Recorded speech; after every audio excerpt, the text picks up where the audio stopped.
Эти американские папиросы, они очень хорошие. Speak English, comrade. Remember, that is about the only freedom you do not have in this town. This American town. Americans, they have too many freedoms. That is another thing you must remember, comrade. For one day it will be your mission to destroy those bourgeois capitalist freedoms.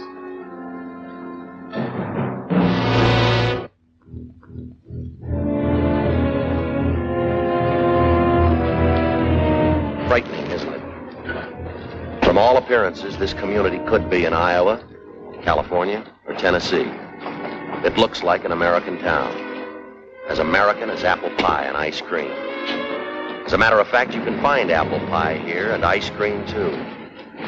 But appearances are deceptive. This is not an American town. However, it may be assumed that such a town does exist, shrouded in secrecy and protected by utmost security, deep behind the Iron Curtain. You might call this a college town, communist style, as part of a long-range plan to destroy our free way of life. These young communists are studying the economic, political, and religious institutions that are the very heartbeat of America. The courses here in this strangest of all schools: espionage as a science, propaganda as an art, sabotage as a business. This nameless American city, deep in the vastness of the Soviet Union, it stands as a symbol of Russian treachery, of long-range communist conspiracy. This town may appear to be an accurate likeness of a typical American community, but it's a fraud. It isn't free. Now, let's take a look at a genuine American town and a genuine American. I want you to meet Jerry Donovan. He's proud of his country, but prone to take his liberties for granted. He's aware that someone must assume responsibility for those liberties, for our free way of life. Yet, when there's a job to be done, Jerry, like so many Americans, is apt to ask, why me?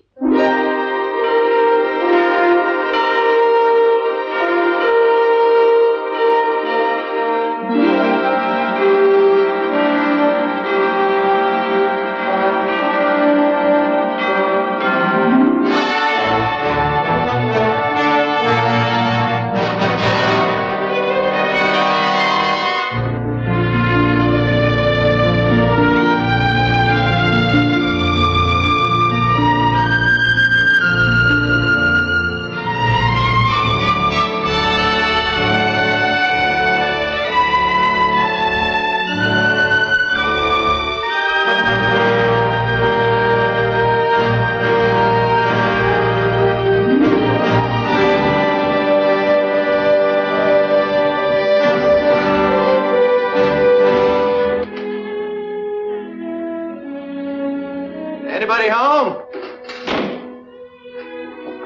Well, hi there, partners. What? Hey, what is this? You bad guy, take away our lens. What? He's on the warpath. You better send for the cavalry. Take him prisoner. Tie him up on Hill of Red Ants. Oh, now, wait a minute. I don't happen to like ants. You sit on Ant Hill. Now, you got this all wrong. You see, I have to be a good guy.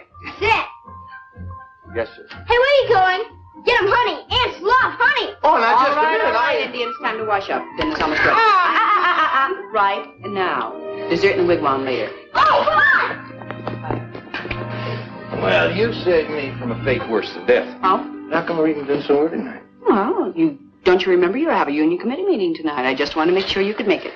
They don't expect me. I told them that your folks were coming here for dinner tonight. Oh, honey, Mom and Dad aren't due in for another week yet. Now you have plenty of time for the meeting, right? Helen, you don't understand. I knew that your folks weren't going to be here tonight. You knew? Mm-hmm. Well, then why all the I nonsense? just told that to the fellas to keep from going tonight. Oh. Besides, my favorite TV show is on. Wouldn't want me to miss that, would you? Would you? Well, Jerry, you missed the last meeting. Don't you think you should be there? Honey, nothing ever happens at those meetings. Just a bunch of guys sitting around listening to themselves talk.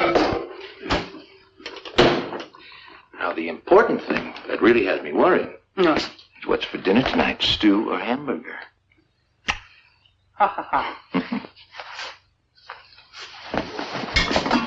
There. Oh, boy. You like that? That smells good. I thought so. Jerry, would you say that I was a nag? Oh, no more than average. Well, I'm afraid I'm going to be just this once. Why?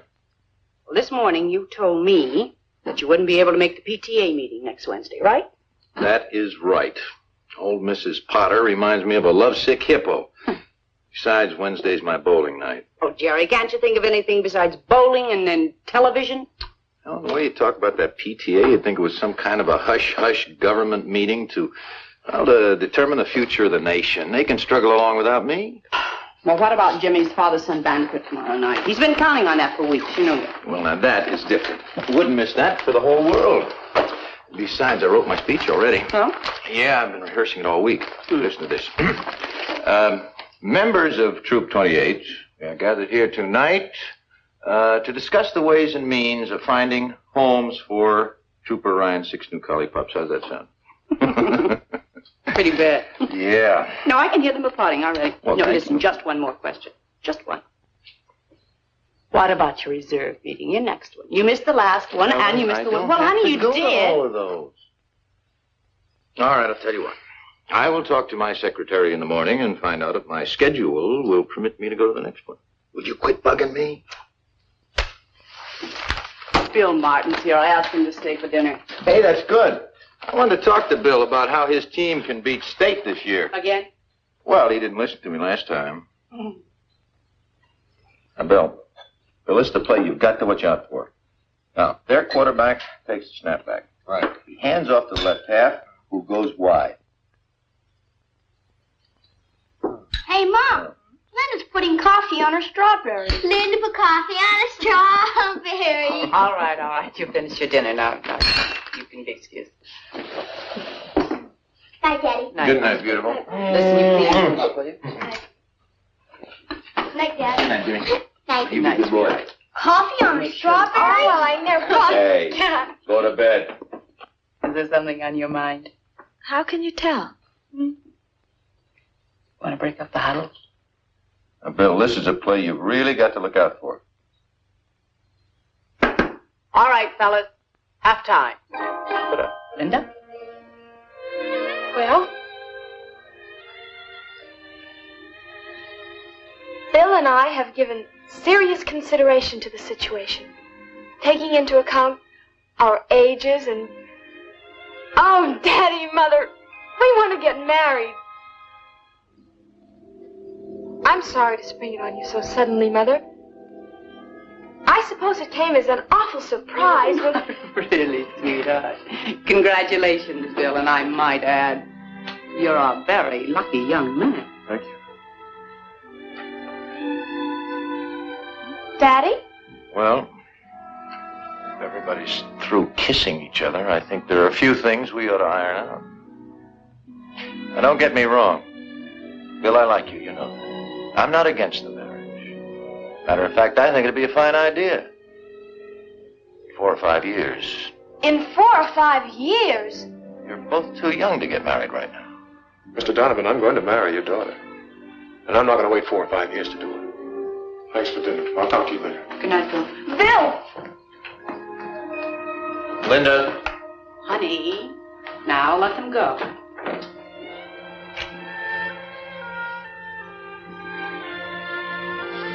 Good night.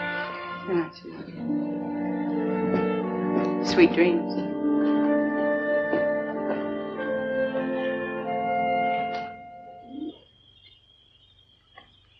Picture of an American retiring for the night, going to bed in comfort, without worries or problems.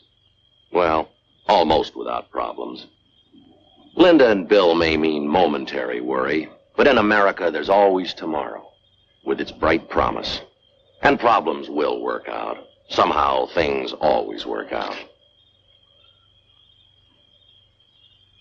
Now in a few minutes, Jerry Donovan will be asleep. But tonight, instead of the sweet dreams his wife wished him, let's give Jerry a nightmare, a real red nightmare. Now, you remember that Russian town we saw earlier? The town that looked like it belonged in Kansas or Ohio or Vermont? Let's lift that town out of the Soviet Union. Let's superimpose it on Jerry's hometown. And those precious freedoms Jerry so complacently accepts. Let's see how many freedoms Jerry might lose if suddenly he had to live under communist domination.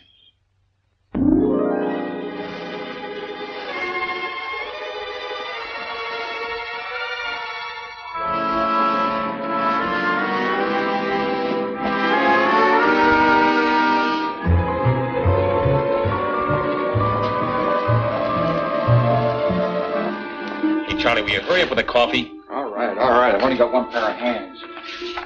Jerry's a little confused. Things seem different now, and they should, because freedom has suddenly vanished.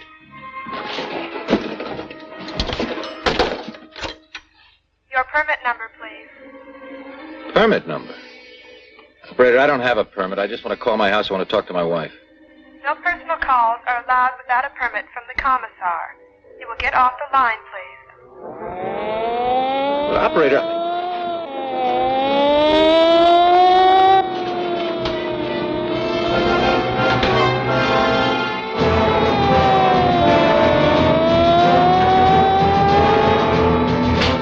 Say, what gives?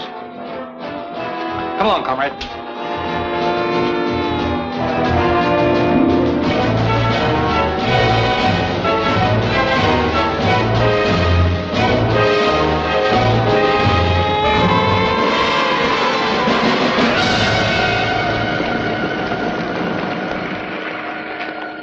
Now that you become acquainted with the enlightened communist system, in contrast to the outdated capitalistic way of life, you are now prepared for the next step of your indoctrination, which will be most difficult.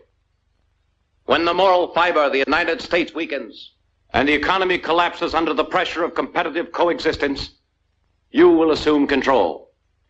You will move into every phase of American political and economic life.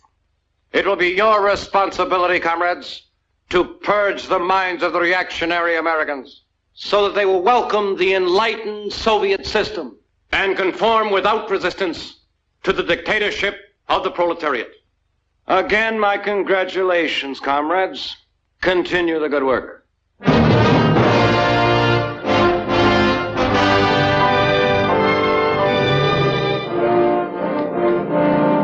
Say, could you tell me what... Yes, comrade. Nothing, never mind.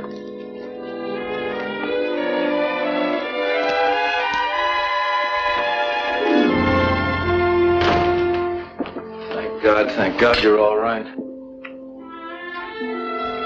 I have something to do. Gee, Helen, I'm sorry I'm late. Something strange happened. Something very strange. I was standing in the plaza... Never mind that. But you are disturbing the children. Their meals are to be consumed without interruption. I don't blame you for being sore, but I'll make it up to you. Tomorrow night we'll have an early dinner at the steakhouse. Then we'll take the kids to the drive-in movie.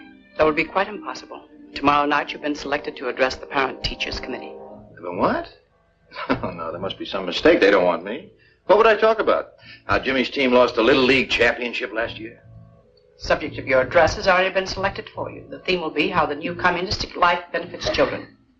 Now, wait a minute. What if I don't want to talk about that? What if I don't want to talk at all? I would advise you not to object. Recently, the party learned that you were on the debate team while in school. They were very disturbed that you kept this fact a secret from them. Experienced speakers are needed by the party. They'll make very good use of you. Sergeant, check the kitchen. You look in the back. I'll be upstairs. Hey! What is this? Where do you think you're going? We have no time for explanations. Already we are 15 minutes behind schedule. I don't care who sent your why. But you're not going to take another step until I see your warrant. Warrant? We need no warrant. As a member of the Young Communist League, your daughter has volunteered for farm work. She's to be transported immediately. The truck is waiting outside. Oh, wait a minute. Let me get something straight. You say my daughter volunteered? That is correct. Here's the signature. Requesting transport to the People's Collective. Signature on that piece of paper is false. And everything you've said is a lie because my daughter would never leave here of her own free will. Sergeant! You've got no right to be in this house. I'm going to give you just 10 seconds to get out of here. Daddy? It's true, Daddy. I did volunteer for farm work. Brenda, why? The party convinced me that I should free myself of the lingering bourgeois influence of family life. I am ready.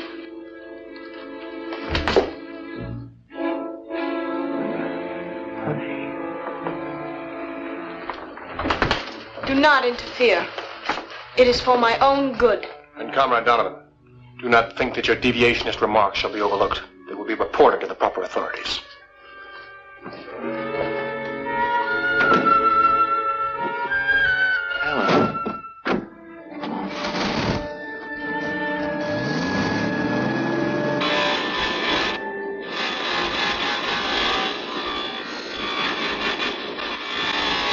Hey, what's this quarter business? That's today's work, comrade.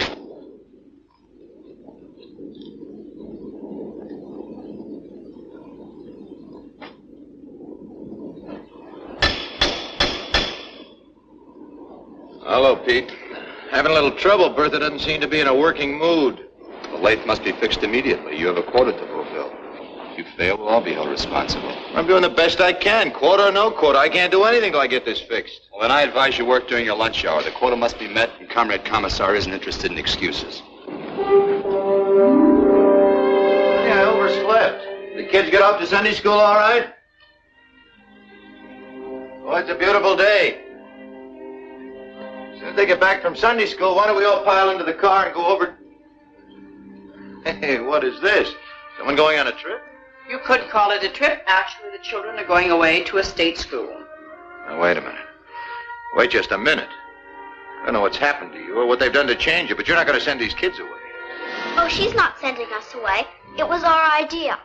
We learned in school that home life does not encourage the growth of the collective character which the party wishes to develop in its young people. It's your fault. You should have spent more time training us to think along party lines. As a member of the Young Pioneers, it will be my duty to report you. You better listen to me. All of you. I don't want to hear any more talk about state schools and party lines and collective character and deviationism. This is going to be a family again, and I know just where to start. You two are going to Sunday school, and you're going right now. Mommy, tell her! No use to argue. Mom! This time, I'm going to overrule the party. Come on. Dad! They've been poisoning you kids with those lies long enough. Now you're really going to find out what the truth is all about. We tried to tell you, Dad, but you wouldn't listen. There is no more Sunday school. Please take us home now, Daddy. Everybody's looking at us. It's a mistake. Somebody made a big mistake. Come on, we're going to get this straightened out right now. Come on. Come on inside. Come on, Jimmy.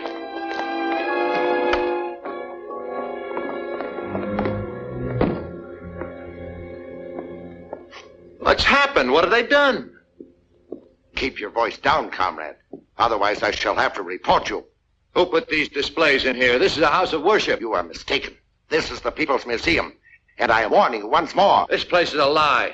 Everything about it is false.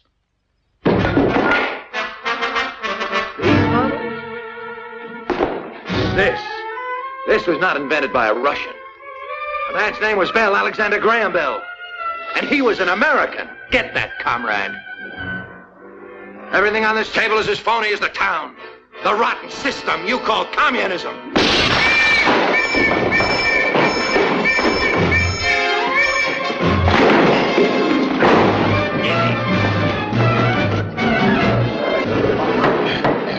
Comrade Donovan, you're accused of the following crimes against the state: subversion, deviationism, and treason. You've been given this opportunity to make a public confession of your treacherous violations. Just a minute. This is supposed to be a trial. Who says I'm guilty of anything? Where's your proof? The state needs no proof. It is up to you to prove your innocence. How can I prove my innocence if I don't know what I'm accused of? Subversion against whom? Deviationism from what? Treason against what government? The prisoner has been given his opportunity to confess. I ask now that he be sentenced. Now, wait a minute. You've got to listen to me. They say I'm guilty of crimes against the state, but it's the state that committed the crimes. Why, they broke into my home without a warrant. Armed soldiers. They took away my daughter. They desecrated a house of worship and replaced religious objects with phony displays, and they called it a museum. They even tried to turn my own kids against me. My wife. Helen, you were there. You know that what I'm saying is true. Tell them.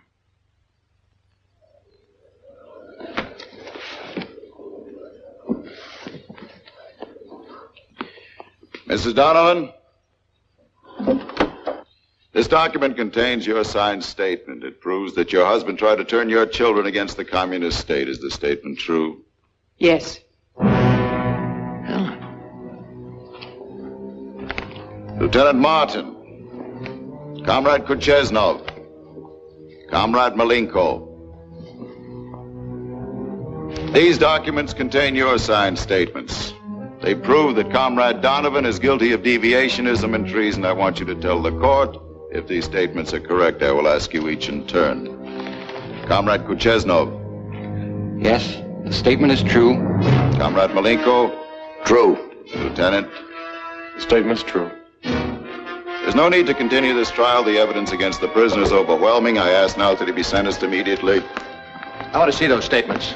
And maybe I'll have a few words to say in my own defense. The prisoner will step back into the box.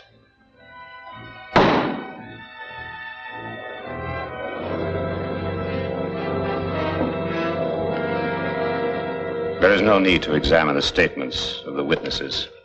The prisoner stands condemned by his own words. He has challenged the supreme authority of the state.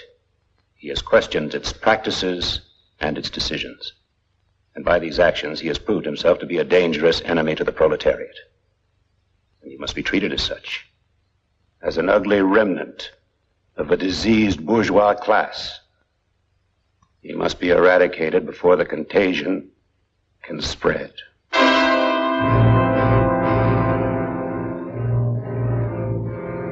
Comrade Donovan, you are hereby sentenced to be shot.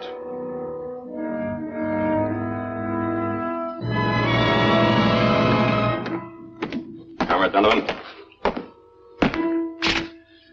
Comrade Donovan, do you know why you're here? I can guess. Do you have any last requests? Yes. We really need these? I don't think I'll be going anywhere. Nevertheless, I'm afraid they're necessary. Comrade Donovan, you've been convicted of crimes against the supreme communist government. Being an enemy of the state, you must be liquidated. I have been commissioned to carry out your sentence. What, no firing squad? I'm afraid not. However, as a last favor from the government, you are hereby granted one final chance to confess your crimes. If you wish, a recorder will be summoned to take down your statement. I have a statement to make, all right, but you can deliver it. You just tell your government that someday its own people are going to get wise to it.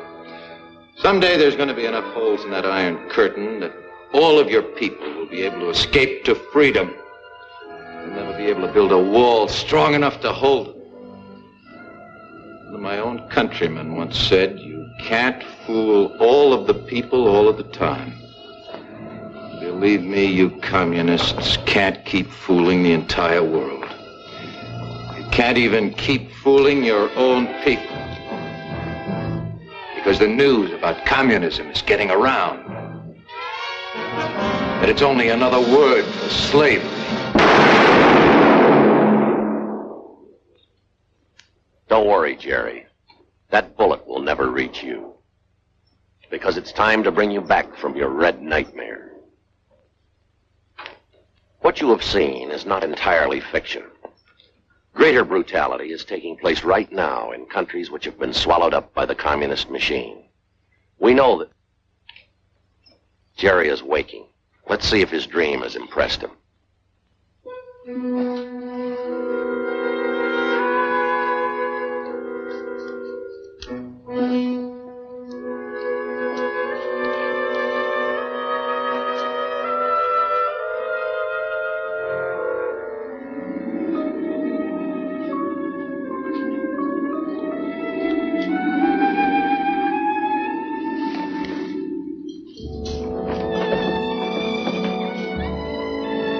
Helen? Yes, darling. Helen? Honey, the kids polished off the eggs. Would you mind cereal? Cereal will be fine, just fine. I'll get it just a minute. Good morning.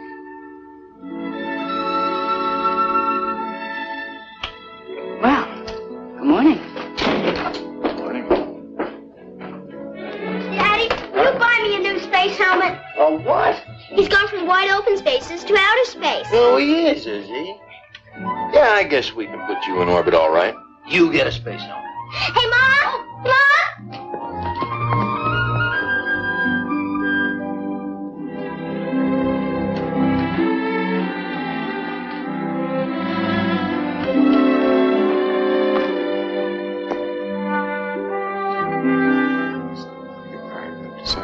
Hello there. Hi, Daddy. Hi, Mr. Donovan. Bill? If you two kids don't have this car in shape by now, I don't think you ever will. Well, if you'd like to talk some more about that marriage business, you better catch me while I'm in a good mood. Oh, Daddy. We've got something to tell you. Now, you haven't run off. No, that we haven't done. But we have decided to wait. Not 5 years, mind you. But at least I've finished my hitch in the service. That's a wise decision, Bill. Yes, indeed. I think that's a very wise decision. How about some breakfast? Good idea. Let's go.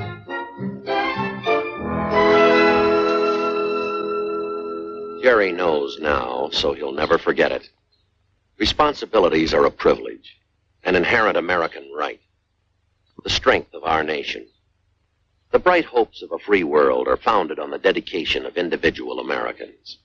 People who guarantee freedom by standing ready to fight against aggression, against the communist attempts at world enslavement.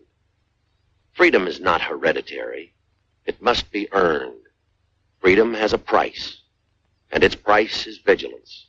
Its price is responsibility, not only of government, but of every citizen who salutes our flag. Those who serve as a part of our nation's armed might, and those who have served, they guarantee freedom's continued existence. Freedom. No single word in all the languages of mankind has come to mean so much. Freedom to enjoy the simple things of life in the circle of family and friends. Freedom to work at a vocation of our choosing. To vote in open elections for the candidate we believe best qualified. To come, to go as we please. Freedom to own property. To enjoy the priceless heritage of life, liberty, and the pursuit of happiness.